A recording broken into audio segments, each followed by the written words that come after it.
Welcome to Ephemera Files by Tommy, and I am going to just take you on a quick little tour of some of the completed organization that I have gotten through this week. And I am handheld and I will do my best not to be shaky. So here we go. Okay, so I can't figure out how to show you this part without showing you me in the reflection and the mess that's still behind me because I haven't worked on that yet. But I did get my cabinets switched around. Up here at the top, at the very top, I have my paper dyeing paraphernalia. All of the placemats that I use, papers, tubs, different things like that. And right below it, I have my die cut organization, and I also have washi stickers up there. And magazine cutouts are all the way to the right, the ones that don't fit into the little tiny organization areas. Here you can see I moved my,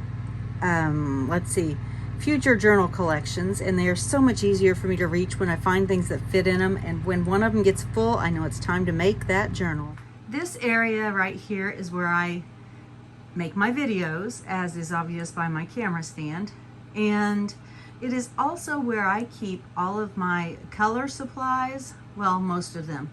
My markers are in a little bit different place, but if it's coloring, if it's adding color to my project, it's probably over here.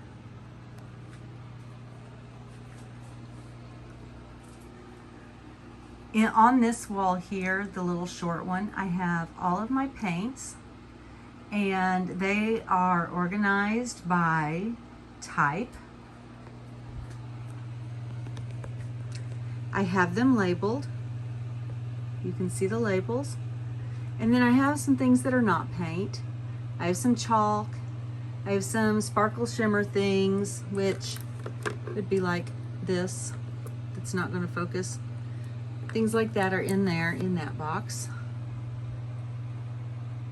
I have just different things, but they are all labeled.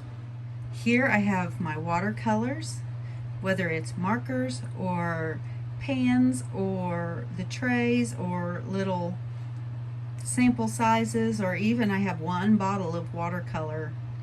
I don't know what it is. It's this one.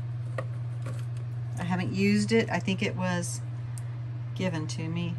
Watercolor ink, it says. I don't know how to use it. I'm gonna have to look it up and find out. Here I have all of my liquid pearls and my pops of color, and let's see, I think those are enamel accents in the back, and then my watercolor brush pens. Right here are all of my coloring pencils and my drawing pencils. I got these at Hobby Lobby and I really like them. Here on this Lazy Susan, it's very hard to do this when you can't actually touch. I have a basket on top, and these are my alcohol inks. I don't have a lot. Some people have more. And tools, and honestly, I have not used them yet because I don't know how. I'll figure it out. Down here, I have distress sprays and stains and different things like that. Mostly these are sprays in here. There is the very necessary chocolate jar and the very necessary coffee. And then on this wall, let's see if I can back up a little bit. These are all of my ink pads. And I don't have all of them labeled yet, but this works really well for me. Underneath my countertop, I have these units. All the way to the left is my spray box. You can just barely see the corner of it. In this shelving unit, I have more of my journal supplies. These are almost all ready to be made. I could probably pull them out and make them. I have dried flowers in the box above them. In these two units, I have my punches and my fancy edge scissors And let's see, safety pins, bulb pins. I can't read those through my camera, but all my drawers are labeled, and that really helps me a lot. And then right on top of them, I have on the left, that gray tub has, let's see, what is that? That's fodder, I guess, or it's my stamping off papers or my scrap papers, things that I need to use whenever I'm stamping or painting to protect surfaces. Next to that is a frame punch from We Are Memory Keepers, and next to that is a fancy edged cutter that I'm just getting used to, and I kind of like it.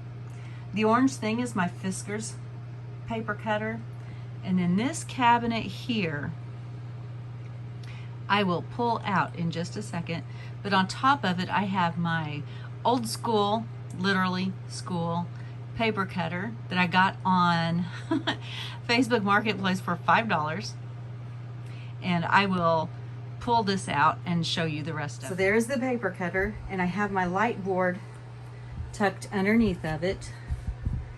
This top shelf is all doilies. It's a whole box of doilies, paper doilies.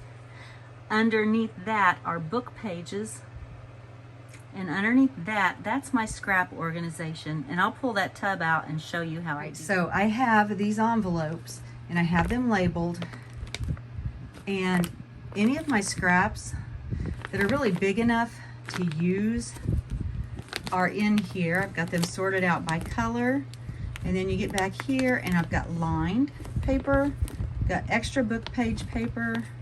I don't know why I have that in two different places. That doesn't seem to make much sense. I have sheet music pages, my hand dyed pages that are scraps, metallic papers, and then this one I just started. These are my translucents, vellum and tracing paper and things like that that you can actually see through. And they are just in this tub here that fits right on that shelf. Looking at the front here, I have used command hooks in 3 spots to hold my envelope punch. Over here, this is art papers, sketch pads, watercolor pads, different paper pads like that. This drawer right here has stickers in it. Here's the inside of the drawer. I have these bags, and I have them sorted. These are dimensional, and then I have the dimensional from Dollar Tree. I have one whole bag of parts, don't ask me why, and metallics, and they're just all sorted out, so it makes it easy for me to find what it is that I'm looking for. And then on this side that actually is against the wall that the oven is on, I have put 3 command hooks and placed my scoreboard on that, and it keeps it nice and tidy and out of the way. And this is one area complete and organized. If you have any questions about anything, ask me in the comments below, and thank you for joining me today. As always, be kind. Bye.